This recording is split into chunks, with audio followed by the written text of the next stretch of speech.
You got the touch. You got the power. Arise, Rodimus Prime. Optimus.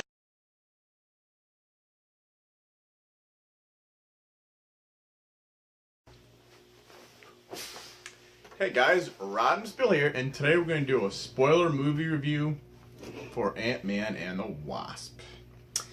Now, I'm going to go over the characters, the new ones, the old ones. I'm going to go over the plot, what I liked, what I didn't like, and my thoughts going forward in the MCU with Ant-Man. Now, the main characters are Ant-Man Scott Lang is played again by Paul Rudd. Hope Van Dyke is Evangeline Lilly. She's back. Louis Michael Pena. He's good at his narrative bunch, or narrative stuff. And then you have Sonny Birch, played by Walter Goggins, who most recently played the bad guy in Tomb Raider. And then you have Ava, or Ghost, played by Hannah John Kamen. She was also in the new Tomb Raider with Walter Goggins, and she's the main star of one of my favorite shows, Killjoys, on Sci-Fi. And then you got Jimmy Woo, who is played by Randall Park. He's an FBI agent. And what's interesting is he's another DC Marvel crossover. He's going to be in the upcoming Aquaman movie as Dr. Stephen Shin. Then you got Michelle Pfeiffer as Janet Van Dyne. And then you have Dr. Bill Foster, played by Lawrence Fishburne. Also a DC crossover. He was Perry White in Man of Steel and Batman vs. Superman. And then you got Michael Douglas coming back as Dr. Hank Pym. Now, the plot is, this takes place 2 years after Civil War, when in Infinity War they had mentioned that Scott and Hawkeye both agreed to house arrest. So this takes place 3 days before the 2 years are up, with Scott getting out of house arrest. And it all starts with, he has a dream about a young Hope, and he sees a woman, which happens to be Janet Van Dyke.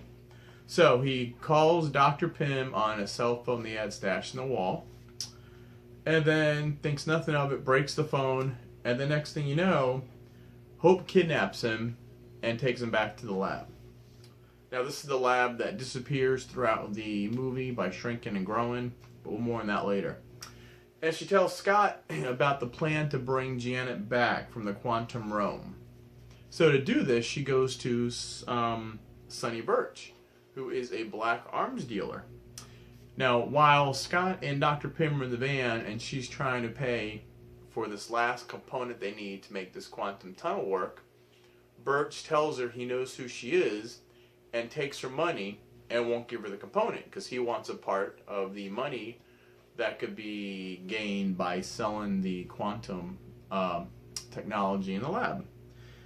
So she starts to leave and turns into Wasp, and a big fight breaks out. So she starts beating up all of Sonny Birch's guys, and then Ghost shows up. Well, first before this, Ant-Man jumps in, and then Ghost shows up. So now you got Wasp and Ant-Man fighting Ghost, while also fighting Sonny Birch's goons, the henchmen. But Scott joins the fight, but now he's got a new Ant-Man suit, and it malfunctions throughout this whole movie. So they fight, and then the building, the lab, or the component gets stolen by Ghost. And then Ghost goes to the minivan, or to the van outside, and puts her hand through Hank's throat, and now she's got the component and she's got the lab. So, and then they find out she's got these weird phasing powers.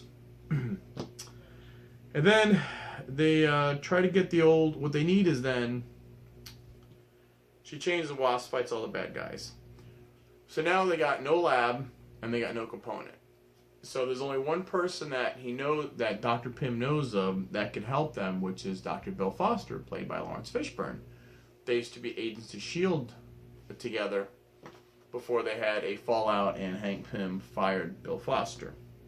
So he says the only way that they could think of is using the regulator or something like that in the old Ant-Man suit, who Scott tells Pym he destroyed, but actually he didn't destroy it.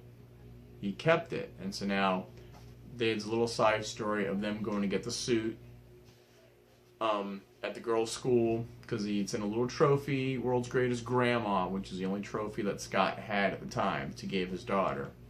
And the suit malfunctions again, and Scott winds up being half his size, but still looks like an adult, and it was real funny. You'll have to go see that. Okay, so now they get the old suit back, and they use it to track down the lab. So, after they get the lab, yeah, and then they find Ghost's hangout. But while they're there, Ghost gets the jump on them and gets captured, and then Bill Foster comes in and says he's the mastermind behind it. And then you find out that Ghost, who she is, she's the daughter of another S.H.I.E.L.D. agent who was fired and that did secret quantum experiments. And he tried to open a quantum tunnel, something went wrong, there was an explosion, both of Ghost's parents died, and gave her this weird phasing power. And then she wants to use Janet. She wants to rescue Janet from the quantum realm to save her. And then Ant-Man and Wasp break free with the lab. And the FBI shows up, and then there's this big keep away between Birch, Ghost, Scott, and Hope. And then Michael Pena goes in. There's a big car chase. It's keep away. The lab goes from person to person. You know, and then the FBI shows up, and there's a big, and then the car chase happens. Scott becomes Giant Man in the lake. His suit malfunctions. He passes out. And then ultimately, the good guys get the lab back, and they activate the tunnel. Now, when they activate the tunnel, they got 2 hours or else to home in on Janet, or else they'll lose her forever. So, Dr. Pym takes the quantum craft back into they activate the tunnel, and he goes into the quantum realm. But while this is going on, there's another fight. The FBI agents get there, and they wind up shrinking the lab, and another chase happens. Now, it's another keep away with the lab, but this time, Hank is shrunk inside the quantum realm, and he can't get back into the lab's full size. So after another chase, another keep away, blah blah blah, Ghost finds a lab, and a fight breaks out. They enlarge the lab on a dock, and then a big fight breaks out again, and the craft returns with Janet and Dr. Pym. Well, Dr. Pym finds Janet. He goes to the quantum realm. He's got like seconds left. He takes his helmet off. He's walking around. He's delirious. He can't see. And then Janet finds him and stabilizes him just by her touch. And she explains she's been in the quantum realm. She absorbed some of the powers that she feels like, you know, she's a part of it and she could help. So they get back into the into normal size, and then Ghost is trying to siphon off Janet's power. But Janet goes to Ghost, touches her, and actually heals her. Well, you think she heals her. So then, you know, a big fight goes out. All the bad guys get arrested. You get Pena and the gang come in. They take down Sonny Birch and his thing. And then all this time, the FBI agent is looking for Scott. And at his house, the big giant ant's got the ankle monitor on, so they think Scott's still home, yet he's running around town. And then finally, see, Birch is in cahoots with the FBI. There's a bad FBI agent, so he calls him up, says, you need to go to Scott Lang's house. Here's where they are. So Scott sneaks away, and then he gets back to the house. The FBI agent gets there. He sees Scott. Then house arrested over. He releases Scott. And then you see Ghost and Bill Foster leave. You see, you know, Dr. Pym and Janet escape. They go on a beach somewhere, and they have this little house, and they blow it up, and you hope now that Janet and Dr. Pym live happy on a beach. Scott is off house arrest now, so he's out with his daughter and Hope, because they're still a couple again. And then it seems like everything's going good. And then you get the mid-credit scene where you have Scott is in the van they built a smaller tunnel in the back of a van. So you got Hope, Dr. Pym, and Janet are activating it. So Scott wants to go in the realm, and he's got this container where he's absorbing the quantum realm healing power, I think they call it. So he gets all of that in the bottle, and then he says, all right, guys, I'm coming out. 5, 4, there's always a countdown on these. And then he says 3, 2, 1. He goes, I'm ready. And then the camera pans to the rooftop where the van is, and you see Ash, where Pym, Janet, and Hope were. So this is that moment of Infinity War where the snap happens. So now Scott's stuck in the quantum realm, and everybody else is dusted, so you don't know what happens next. And the after credit scene, if you really want to stay around for it, it's the ant playing drums. Now, what I like about it is I love Ant-Man and all the shrinking effects.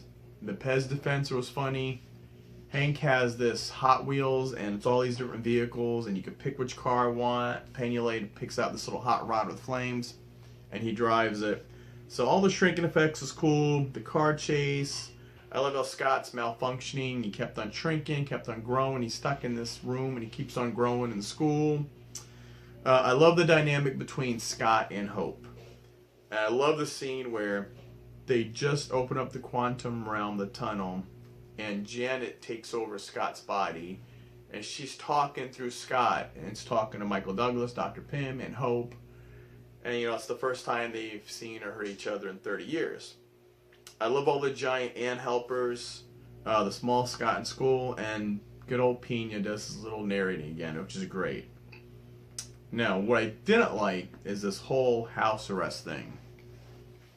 He opposed Iron Man in Civil War. They always mention Germany throughout the whole film. He opposed Iron Man in Germany, so he gets arrested, and when they broke out, I guess, in Civil War, and he agreed to be in house arrest for 2 years. Now, this is Marvel's biggest plot hole in this whole Civil War thing. Tony wants superheroes to be registered. Cap doesn't. Tony gets an unregistered teenager, Peter Parker, for Spider-Man. So Spider-Man's out there being a hero, non-registered, against the Soviet Accords, yet good old Scott is on house arrest for 2 years. That I didn't like. The several times the FBI goes to Scott's house, goes to the forest where the lab was, teens of cars and stuff. Now, during the whole car chase, you've got cars flipping over. You got cars shrinking. You got cars enlarging. You've got the streets of San Francisco. Not one cop car or FBI agent involved. And they're going over blocks and blocks. You're telling me there's not one cop car driving around? Again, it's a plot hole that, just like the airport scene in Civil War. Where's the people? Where's the German police? Where is everybody? Marvel thinks that they could sneak these little plot holes in, and for the most part, people ignore them. If it was a DC film, they would ignore them. They would harp on them. But it's Marvel. They get a free pass.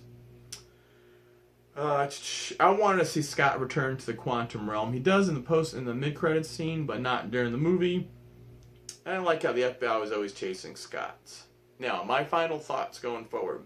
I think the quantum material that Scott collected is gonna be helpful in dealing with Thanos, because that quantum realm and Doctor Strange's realm are supposed to be the same realm.